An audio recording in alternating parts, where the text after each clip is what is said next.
SummerSlam 24க்காக WWE இப்போ வரைக்கும் plan பண்ணப்பட்ட 5 ரிசல்ட்ஸ் என்னன்றதை இந்த வீடியோவில் பார்ப்போம். 5வது பிளேஸில் நம்மளுடைய நியூ யூஎஸ் சாம்பியனாக க்ரௌன் ஆக போகிறாரு நம்மளுடைய LA Knight. இப்போ வரைக்கும் கரண்ட்டாக யூஎஸ் சாம்பியனான லோகன் பால் கூட ஃபியூட் பண்ணுறாரு.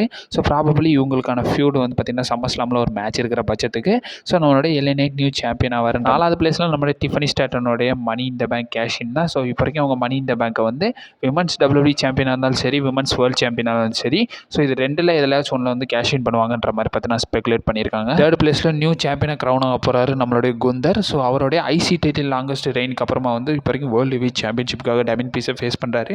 ப்ராபபிளி இதில் வந்து பார்த்தீங்கன்னா அவர் வின் பண்ணுவார்ன்ற மாதிரி ஸ்பெகுலேட் பண்ணியிருக்காங்க. 2nd பிளேஸில் CM Punkோட இன்ட்ரிங் ரிட்டர்ன் தான். ஸோ ராயல் ரம்பிளுக்கு அப்புறமா இன்ஜுரி ஆனதுனால இப்போ வரைக்கும் பல மாதங்களுக்கு அப்புறம் நம்ம SummerSlamல வந்து CM Punkை பார்க்க போகிறோம். இந்த மாதிரி இன்ட்ரெஸ்டிங் அப்டேட்ஸ் அது மட்டும் இல்லாமல் வீடியோஸ் வேணும்னா நம்ம சேனலில் சப்ஸ்கிரைப் பண்ணி பெல் ஐக்கான் கொடுத்து வச்சுக்கோங்க. அப்போ தான் நம்ம இன்ட்ரெஸ்டிங்காக போடுற நிறைய வீடியோஸ் உங்களுக்கு ரெக்கமெண்டேஷனில் வரும். ஃபர்ஸ்ட் பிளேஸில் எல்லாரும் ஸ்பெகுலேட் பண்ணதான் ஸோ ரோமன் ரெயின்ஸோடைய அந்த அவைட்டட் ரிட்டர்ன் தான்.